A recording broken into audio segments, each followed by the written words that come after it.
iyadoo xaalad abaareed iyo xaalad biyo la'aaneed ay ka jirto guud ahaanba dalka Soomaaliya ayaa wakaalada horumarinta biyaha ee Puntland waxa ay ka bilowday biyadhaan magaalada Buuhoodle ee xarunta gobolka Cayn ayaa maanta waxa ay deeq biyo gaarsiisay deegaanada Gocondhaale ee Hurufadhi iyo sidoo kale deegaanka Dhilaalo deegaanadan maanta biyaha ay gaarsiisay wakaalada horumarinta ee Puntland ayaa waxa ka jiray biyo la'aan iyo waliba sidoo kale abaar baahsan waxaana ugu horeyntii halka ka hadlay oo ka warbixiyay magaalooyinka ay gaarsiiyeen biyadhaanka isuduwaha wakaalada biyaha horumarinta ee gobolka Cayn ee dowladda Puntland Xasan Maxamed waxa iyaguna sidoo kale halka ka hadlay oo mahad celiyay wakaalada horumarinta biyaha ee dowladda Puntland dadkii maanta la gaarsiiyay biyadhaankan hadda taaganahay waxa weeye deegaanka Gocondhaale dadkii barakacayaasha ahaa u ahayd saldhigga ee ay degan yihiin waa dad aad u tiro badan waxtar biyood oo mutafaca oo ay haystaan ma jiro horey waxaa loogu dadaalay in sarfey laga sameeyo biyana loo helo ceel dheerna loo qodo ceelkaas waxaa maareeyaha igu wardambeysay muddo 2 bilood ka hor inuu yiri waa diyaar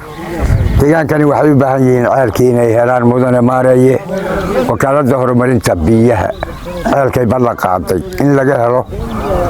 bay doonayaan dadkani annana waa ku raacsanahay sababtoo ah waa meel koona ah oo deegaanka Buuhoodle sida darteed waxay u baahan tahay in ay helaan ceel mutafaca oo ay manfaacadsadaan sarfeygeediina waa lagu guuleystay qalabkii lagu baarayna wuu helay biyaha taa intaasaan kaga gudbayaa dadkani waa dadka qaxootiga ay halkaa degan saldhigga uu yahay deegaanka Gocondhaale waxaanu u keenay biyihii wakaalada horumarinta biyaha ay ku deeqday dafcadii ugu horeysay biyahaas oo ah biyo isdaba socda uuna bixiyay wakaalada horumarinta biyaha maareeyaheedu mudane Maxamed Cabdulqaadir balaqaadkii uu sameeyay ahaa waaniga ii sheegay biyuhu waa laga haqabeelayaa inta jiilaalka ah ama abaaraha lagu jiro biyo inaga badan oo mutafacaynu haysanaa u sii bilow deegaanada ay ka mid tahay Gocondhaale saaka waanu dhex taaganay biyihina waanu u keennay waxaanu ku wareejinaynaa dadka deegan halkan maamulkooda sida gudoomiye ku-xigeenka iyo gudida haweenka ka tirsan gudida deegaanka ama dadka barakacayaasha halkan degan aygu yahay Cabdi Carab Ali oo gudoomiyaha Gocondhaale waanu gudoominay biyahan wakaalada biyuhu ay soo bixisay adeer Xasan Mataan uu waday biyaha waanu haynaa wakaalada biyahana waxaanu ka codsanaynaa ceelkii ay noogu ballan qaaday sidii ay noogu qodi lahayd ama howlgalkeeda ay noogu samayn lahayd oo degdega ilaahay baadii naabaartana laga saari karaya laakiin waxaan jecelahay inay wax wanaagsan noo qabato annaguna waa rajaynaynaa qoladan biyaha noo keentay wakaalada biyaha adalla kuwid maayo ay hoggal ka yihiin biyihii oo labadii booyood u horeeyay oo hadda taagan waa ka gudoonay waxa weeye horta marka ugu horeysa wakaalada biyaha waxaanu ka codsanaynaa booyad iyo wax adalla kuwid maayo gaadiid iska fudud lagu wadaa waa iska yar yihiin waxaanu in badan iminka ilaa 5 sano waxaanu rajaynaynay in naloo qodo riig alada waxaanu celinaynaa biyaha mahad baanu celinaynaa biyihii ugu horeeyay waana soo gaadheen waa ka gudoomanay Xasan mahad waanu ka gudoomanay biyihii idinkuna sidoo kale mahad baanu idin celinaynaa mahadda labaad dee waxaanu moodanay Puntland inayna dayrisay mar hadaadna xasuusatay maareeye waxaanu ka codsanaynaa dee inaad ceelkii dadkan waa degaan ballaaran oo maata u badan marka ma qanciyaan booyad dusheed waxba kuma qanciyaan waxaanu sugaynaa oo aanu ka codsanaynaa oo degdega ceelkii naloo ballan qaaday iyo biyihii la helay inaad noogu soo dhaqsataan sida ay gudoomiyihii iyo Xasanba sheegeen maareeyaha wakaaladda biyaha waxaan ka codsanaynaa riiga in badan baan sugaynay faysaskii la socdayna way yimaadeen wixii insha allahu tacaala hadda calaf ku leenayna waa helaynaa waxaan si dhammaan isku raacsannahay in ma garanaysaayey riiga deegaanka loo soo dedejiyo halkan aanu taagannahay waa degmada Hurufadhi aanu keennay biyo mucaawino ah ay ku deeqday wakaaladda horumarinta biyaha Puntland biyahaasoo bilowa oo isdaba jooga sidii codka maareeyuhu uu ahaa oo uu ballan qaaday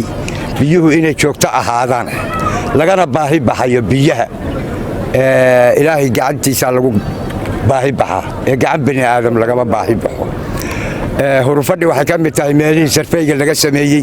ee ceelasha dhaadheer loo raadinayay waxaan rajaynayaa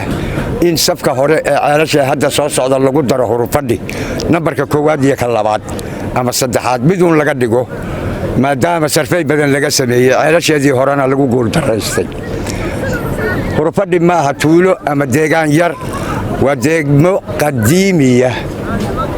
ilaa dhowr iyo 1950 bay jirtay saldhigyadii waaweynaa ee Ingiriiska ka mid ahaan jirtay taariikhba guursaa bay leedahay Hurufadhi way ku dayacan tahay xagga biyaha si sabsar wala bay leedahay biyaheedu mutafac maaha barkada qumana male population ku nool aad buu tira badan yahay dadka ku nool waa collection maaha qoys waa Soomaali oo dhan waxay ka dhigan tahay sida magaalooyinka collectionka ee dadka populationka Soomaaliyeed ku wada nool yihiin ajnabi qalaad kuma arko laakiin Soomaaliya way ku dhantahay degmada sida darteed mareeyaha mar labaad waxaan ka codsanayaa ceelkii volley holka ah ee systemkiisu soo dhamaaday loo soo dedejiyo Hurufadhi ilaaha noo keenay nimcooyinka faraha badan leh ee ay ka mid yihiin biyuhu iyadoo abaar badan iyo jilaal badan iyo xoolaha biyo waayay iyo dadkoo biyala ilaaha biyaha noo soo dedejiyey noo keenay noogu soo dhiibay gudida iyo odayaasha rabbi baan mahadcelinaynaa alxamdulilah rabbil caalamiin ilaahay noo siyaadi waxaan dadweynaha u sheegayaa wixii laynoo keeno si cadaalada oo xaq ah oo ilaahay raali gelinaysa inaynu qaybsanno biyahan faraha badan leh ee laynoo keenay biyo badanna way ka dambeeyaan biyaha kan aynu cadaaladda ku dhowaano aynu ilaahay dartii u dhowaano aynu si wacan wax u qaybsanno haddaynu si wacan wax u qaybsanno oo qofkeena jilicsan aynu biyaha siino oo dunyadeena jilicsan aynu biyaha siino wax waliba waynoo fududaanayaan joogtaba waa walaalo waxbay wada cuntaa waxbay wada cabtaa kaalmooyinkan dadkana soo gaarsiiyey ciddana soo gaarsiiyey ee Soomaaliyeedna waanu mahad celinaynaa ee Puntland iyo meel kastoo Soomaali ay gargaar iyo gurmad nooga samaysaba Soomaaliya waa walaale waanu mahad celinaynaa waxaanu doonaynaa abaaraha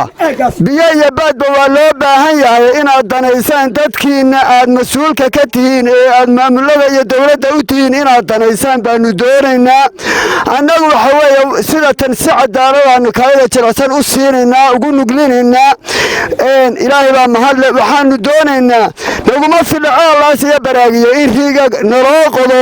oo kuwii hore waxba nama ay tarina kuwa dhaba oo daneeyo ummadda inay noo yimaadaan annagoo ah deegaanka Hurufadhi degmada Hurufadhi waxa aanu halkan uga mahad celinaynaa dawladda Puntland wakaaladda horumarinta biyaha ee Puntland biyaha ay noo soo dhiibtay ee tabaruca ah waxaanu si fiican uga aqbalay nologuna keenay booyadaha biyaha ah ee hortaagan ee aad arkaysaan waa nala siiyey waanu subanaynaa waanu qaadanay bismillaahir rahmaanir rahiim anoo ah Xasan Maxamed Suleymaan isuduwaha biyaha gobolka Cayn waxaanu galabta soo gaarsiinay biyihii deeqda ah ee wakaaladda horumarinta biyaha gobolka Cayn ay u deeqday degmada Lilaalo oo ka mid ahay dadkii deeqda loo fidiyey biyood galabtaanu u keennay waxaanu ku wareejinaynaa guddiga deegaanka ee degmada u xilsaaran mas-uuliyadda dadweynaha degan deegaanka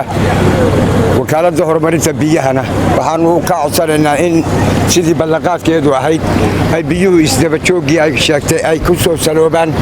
oo dadku biyaha toosa ay u helaan maadaama biyo la'aan baahsani jirto xooluhuna aad u liitaan wakaaladda horumarinta biyaha waxaa liiska ugu jira gobol degmada ama deegaanka Dhilaalo ceel dheer oo booli hoola oo sarfeygii hore looga sameeyey loona ballanqaaday deegaanka Dhilaalood waxay dadku naga codsanayaan gaar ahaan wakaaladda horumarinta biyaha in ceelkii degdeg loogu keeno waxaanu guddoonnay 2 booyadood oo biyo ah ayaanu ka guddoonnay xasan maxamed salabaan isuduwaha gobolka Cayn ee degmada Buuhoodle biyaha 2 booyadood baanu ka guddoonnay waa sugaynay aad iyo aad baa intii soo dhiibtay iyo wakaaladda horumarinta biyaha Puntland iyo inta noo keentay iyo isuduwuhuba ay u mahadsan yihiin waxaanu codsanaynaa biyaha sidii hore aanu maqalay loo ballanqaaday inay noo socdaan oo dadka iyo dunyaduba waa jilicsan yihiin oo waa ooman yihiin inay biyahaas ay naloogu deeqay ee haatan maamulka dowladda Puntland ay ugu deeqday degmooyinka iyo tuulooyinka iyo Dhilaalo ay ka mid tahay in naloo soo kordhiyo wakaaladda biyaha horumarinta ee Puntland waxaan ka guddoonnay biyihii ay noo soo dhiibtay ee noogu deeqday oo ah 2 booyadood kuwa kalena ay noo dambeeyaan sida ay noo sheegeen waxaa isuduwaha deegaanka oo Cayn oo xasan maxamed salabaan waa noo waday oo aan ka guddoonnay halkana soo gaaray waa ka guddoonnay waa mahadsantihiin idinka iyo isuduwaha noo keenay waa mahadsantihiin deewaanu guddoonnay waxaanu kala oo doonaynaa oo u baahannahay ceelkii biyaha ceelbiyood baan u baahnay ceelbiyood baan aad iyo aad iyo aad iyo aad idinka baahannahay maxamed cali bilow warbaahinta qaranka Soomaaliya Buuhoodle.